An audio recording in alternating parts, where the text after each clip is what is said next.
Good morning. I'm Harley Schlanger from the LaRouche organization with your daily update for September 13th, 2021. Well, we saw around the United States and in other parts of the world commemorations of the events that took place 20 years ago on September 11th. But I have to say that most of these were largely designed to play on the still raw emotions from that day and to divert attention from the more important questions that have still not been answered. And I'm going to be discussing that in the update this morning. The Biden presidency announced the declassification of 9/11 documents last week. And the first one of these documents was released on September 11th.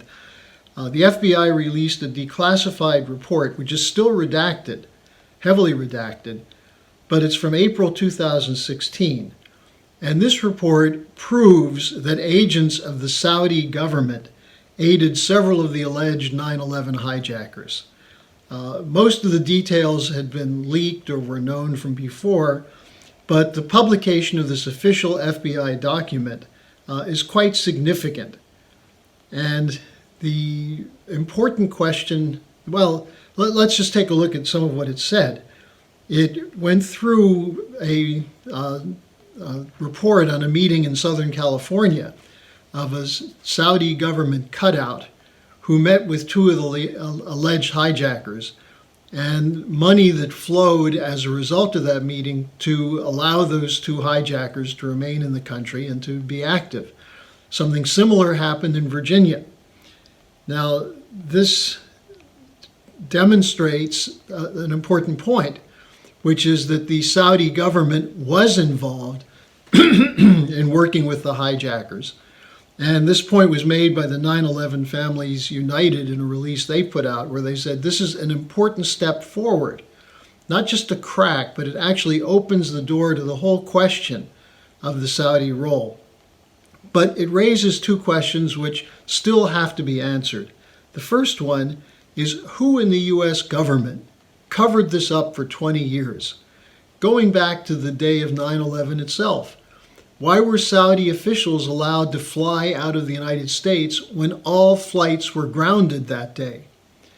Who covered up for years the thousands of pages of documents that the FBI had compiled in California, in Virginia, in Arizona, in Minnesota, in Florida?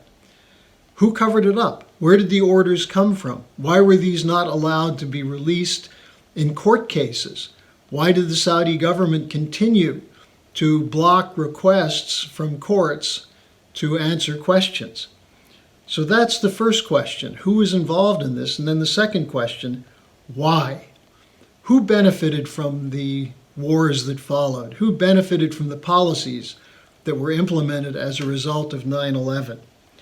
Now, this was really answered by Lyndon LaRouche in an interview that he did on 9/11 as the planes were hitting the Twin Towers, an interview he did with Jack Stockwell in Utah. And you can find that on the schillerinstitute.com in the event that we had on 9/11 on Saturday. So you can go to the schillerinstitute.com and listen to the actual interview with LaRouche on that day.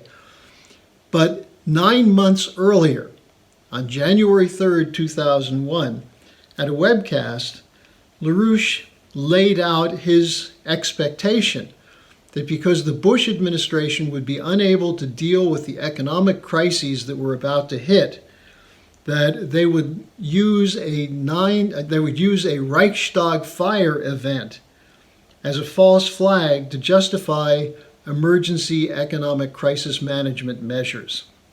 Here's what LaRouche said explicitly, quote, "Special warfare types of the secret government will set off provocations. You will have small wars set off in various parts of the world, which the Bush administration will respond to with crisis management methods of provocation." Unquote. This from January 3rd, 2001. Now, isn't that exactly what we've seen the last 20 years happen?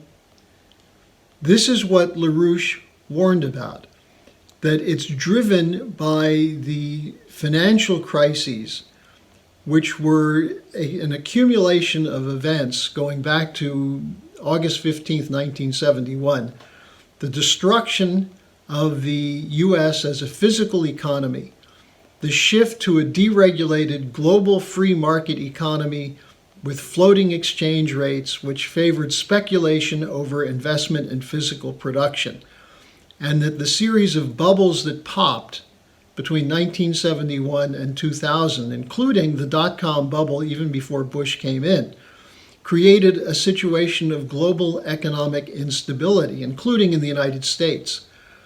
And that Bush used the crisis of 9/11 to carry out financial policies to pump money into the speculative markets, to create the image of a healthy economy, which was then used to push further on the speculative model with mortgage-backed securities and so on, which blew up in 2008. Now, who benefited from the 2008 crisis? Certainly not the homeowners who lost their homes. Certainly not the people who lost their jobs and the continued dismantling of the industrial economy. No, the people who benefited were the speculators, were the hedge funds, were the offshore banks, and the largest commercial banks, the so-called too-big-to-fail banks, which Attorney General Eric Holder said once Obama came in, these banks are systemically important and must be bailed out. And Obama himself told the bankers, I'm the only one standing between you and the pitchforks. So it was a deliberate policy passed on by the Bush administration to the Obama administration, which has continued up to the present day, including in the Trump administration, to allow the bailout to occur of bankrupt financial institutions who are technically bankrupt because they're holding on to bankrupt corporate debt.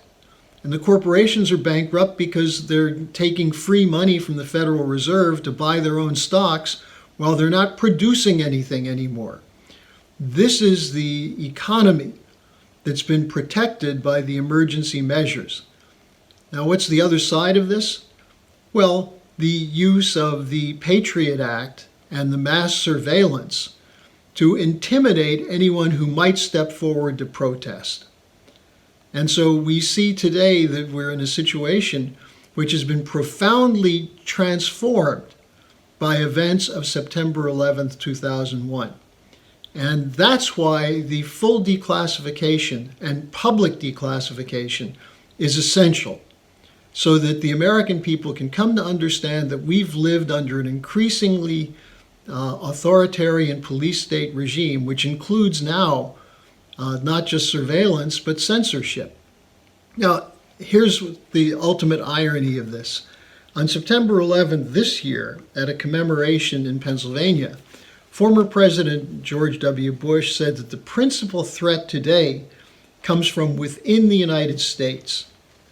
Now, this is part of the narrative designed to extend the powers of the surveillance state, the Patriot Act, and censorship, allegedly in support of democracy and Western values. So we need a full declassification of documents, and we need to start asking the right questions. Who covered up and why? What was the benefit to the cover-up of 9/11? And what you'll find is that the beneficiaries were the same City of London banks and Wall Street banks that have benefited from the Federal Reserve and global central bank policy of cheap money, quantitative easing, and the same bankrupt corporations that have benefited from the global free trade agreements. That's what ultimately 9/11 was about. And that's what we have to make clear so that we can escape once and for all the geopolitical financial designs which are enslaving not only our nation, but the rest of the world, and killing off growing numbers of people through destroying the physical economy. Thanks for joining me today. I'll be back again tomorrow.